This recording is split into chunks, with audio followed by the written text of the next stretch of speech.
Welcome to the Wrestling Still Cool podcast. My name's Cam. That's Mark. How y'all doing? Appreciate y'all joining in. All right, before we get into it, you can follow us on Twitter at WrestlingSCool, and again, take it over for the rest.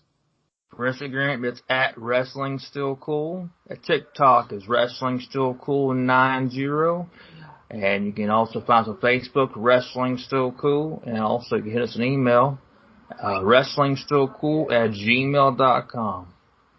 Alrighty. So this one, we have a guest with us today. His name is Rich, right? Yeah, Richard Hodges. Hodges, thank you. Alright. I'll re-ask that one. Look, Rich Hodges on here. He is the one who provided the intro music for our podcast recently. Which actually, I haven't talked to you since then. So what I've been doing when I've been editing it in, it fades out going into it. So, yeah, try to do it a little bit that way. So Rich is a wrestling fan mainly from the Attitude Era, and then I wouldn't even call it the Ruthless Aggression because it's post-Ruthless Aggression. It's Yeah, it's like kind of when they started going more PG, I guess you could say. Yeah. It's like in that direct correlation between like, it was essentially like that 5-year period between 2010 and 2015. You know, we have like before Edge had left due to his injuries, but Christian was making a comeback, and so we had like some old and some old coming, some old going, and then we were also had some people that aren't even with the WWE anymore, like Jack Swagger, Alberto Del Rio, all those kind of cats. We also saw in between that our Knox County Mayor Kane when he was still unmasked in 2011. Whoa. You're in Knox County? Yeah. Ah, okay. So, okay. With you being an Attitude Era wrestling fan and knowing Kane, how do you feel having Kane as your mayor? Oh, it's insane. I grew up in Knox County all my life until a few months ago when I got married, and now we're out in Alcoa. But I still am a big supporter of Glenn Jacobs and everything he's been doing. It's funny because my dad actually used to work at a hair salon, and Kane's wife used to come into the hair salon all the time. So I've known Glenn for a little bit. He does not remember me at all, but I've got to meet him a handful of times. So, nothing like Kane, but I'm down in Florida. I don't know if Mark ever mentioned that to you, but I'm down in Florida, and one of the guys I work with, his wife worked with John Cena's now ex-wife, so she and him used to see John Cena all the time. They even lived in the same housing development area. Right. So, I didn't have an experience like that. Yeah, but like, so back to kind of what we were talking about in that era, kind of that I'm more familiar with, and that was like a really hardcore fan of it.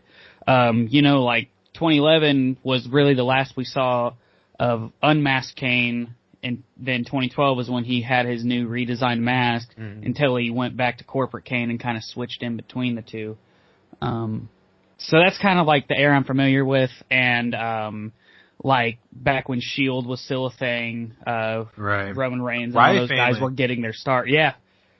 Wyatt family was huge. And then, that was really when the Diva division started getting a little more hype. They had a lot of good talent that I don't think a lot of them stuck around. But yeah, I remember that was kind of when the Diva division started going up a little too, and becoming a bigger part of WWE and everything. Well, yeah, if you're talking about that era, you were right in the mix of the no longer the women being the sexualized items to more. Exactly, yeah. We're gonna respect them for who they are. There's a few, like, this is when, like, Kelly was kind of at her, like, final days, and, like, she ended up leaving, and all of them, and then, there's one, and I can't think of her name. But I remember she was like the real creepy one. She was kind of on the bigger side, but she was there. Oh, you're talking about Karma? Karma, yes. Yeah. Awesome Kong from TNA. Yeah. Awesome. It was insane because Knoxville was actually a place that they would come through for not only like the live side shows, but also for the live televised event shows. That's what was always kind of crazy to me, was the fact that Knoxville was such a hot spot for that.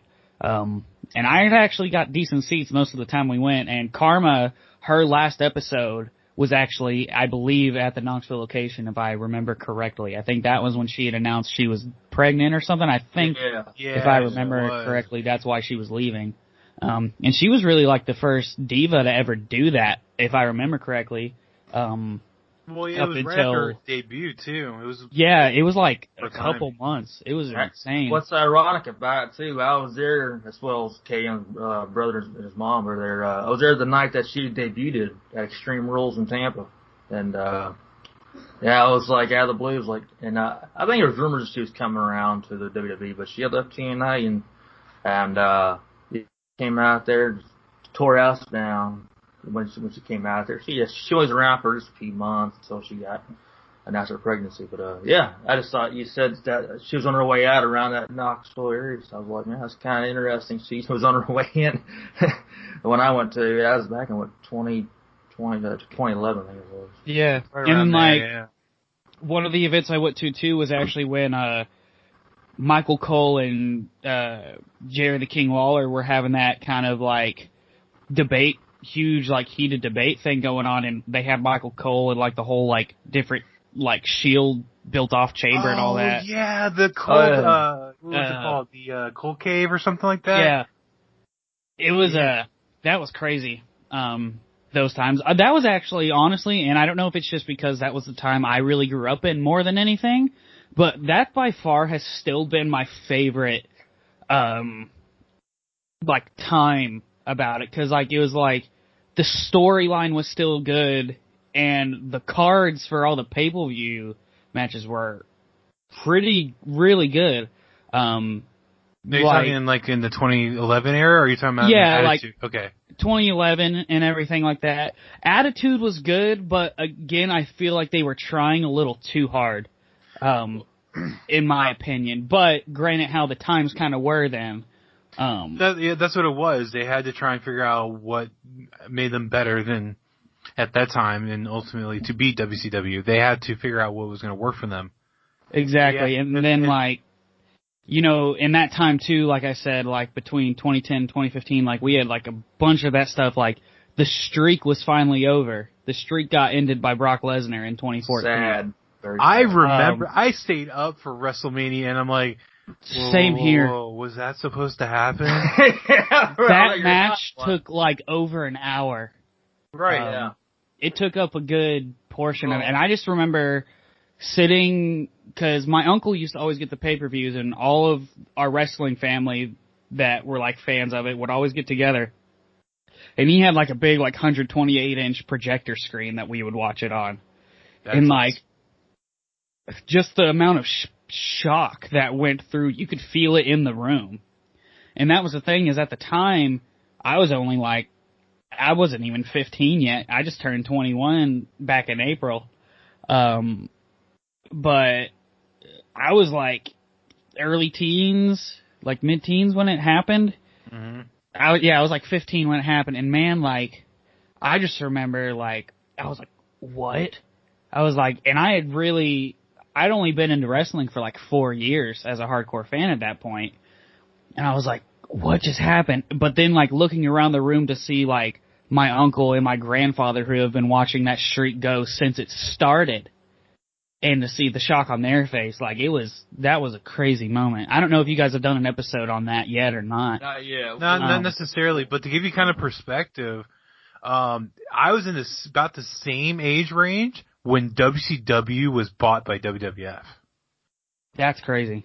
Yeah. To give you an idea, I would have been, because it was in 2001, I would have been 14 at the time. And I remember going, why is Shane there? Right. We actually did an episode on the Undertaker's career. Part of the episode of the Undertaker's career back in November. But we didn't cover actually entire, ongoing about the streak. But you check that out in our Survivor Series archive. Right, because it was right after that we did the talking about him. And Mark has more ties to the Undertaker than I do. I was more of a WCW guy, so when I came in, Undertaker was the American Badass. Right. So, kind of like what you're saying, you're more attached to the era from when you were younger. I'm more attached to the American Badass Undertaker than I am the Dark Side. Yeah. And I think it's insane too that towards the end of his career, he kind of brought back that American Badass character side of him. And I remember watching an interview not too long ago, it was literally like last week or something. He was saying that it was, a lot of people were like, well, this is like getting towards the end. Why are you going the American Badass way? He was like, this is where the story feels like it needs to go. He's like, this doesn't feel like a Dark Side, because at the time, that was when, I forget who he was facing. AJ Styles. Yeah, AJ. That's what it was, yeah. Again, between that 2015 up until 2019, I'm still kind of on that blurred line of kind of what went on in the story. Right. But yeah, I just remember watching an interview of him saying that he's like, he was just making it personal. His character was trying to make it personal and everything like that. And I was like, well, there's been plenty of people that said the American Badass was pretty much who Mark Calloway was. Yeah. So I can see why it would be time. Yeah, especially if you watch him even just in real life, like you were saying, you watched that episode of the Hot Ones he did a few months back. I don't know if you guys are familiar with that show or not. They get celebrities to eat a bunch of hot wings, and they had him go on there and talk and all that, and just how he acts, you can just tell that the American Badass was definitely more of a his character. And it's weird to hear him do Hot Ones and stuff like that, because this guy, he didn't really do interviews at all that was outside of the WWE. And it's just oh, well, now he's on Broken Skull sessions. Now he's on Hot Ones. Hot Ones yeah. Man, this is really weird right now. Exactly. I feel like it's one of those things now, though, to where he's well, now I'm done with WWE. He's I'm retired and all. And now I think it's more of that he wants to share his stories from all of these years. Yeah. Because that was kind of always the Undertaker's thing, was the Undertaker never talked, but now he's not the Undertaker anymore, so now he can actually talk. Right. Which I think is crazy. And he'll have to use a little thing on his throat like Kane did back in the day. Yeah. So what drew you in that era? Honestly, it was really family members more than anything. I'm always, especially when I was younger, was more of a follower than a leader. Okay. Big personality change. Obviously now that I'm a producer and now my job is to tell people how to do some stuff. But back then I was always I wasn't really into sports all so much. But then my cousin was like, hey, my dad got us tickets to go see WWE live. Would you be interested in going? And it was just one of those side shows, it's not aired or anything. And I was like, yeah, I was like, well, when is it? They were like, it's a few months from now, so that way you can at least catch up on the story. I was like, sure, why not? I've always heard of wrestling. So then at that point I was watching the story, and Edge was the big star at the time. He was World Heavyweight Champion at the time as well. So that would have been the era when he was facing The Undertaker, wasn't it? Exactly, yeah. It was that Undertaker Kane. La Familia. Yeah. Okay.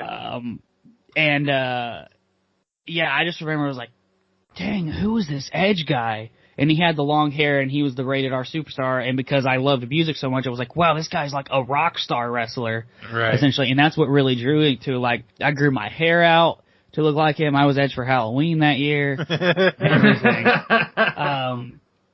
I did all of that. I became a huge Edge, fanboy, and then, a year and a half later is when he got the injuries and everything and left. I was like, well, what am I gonna do now?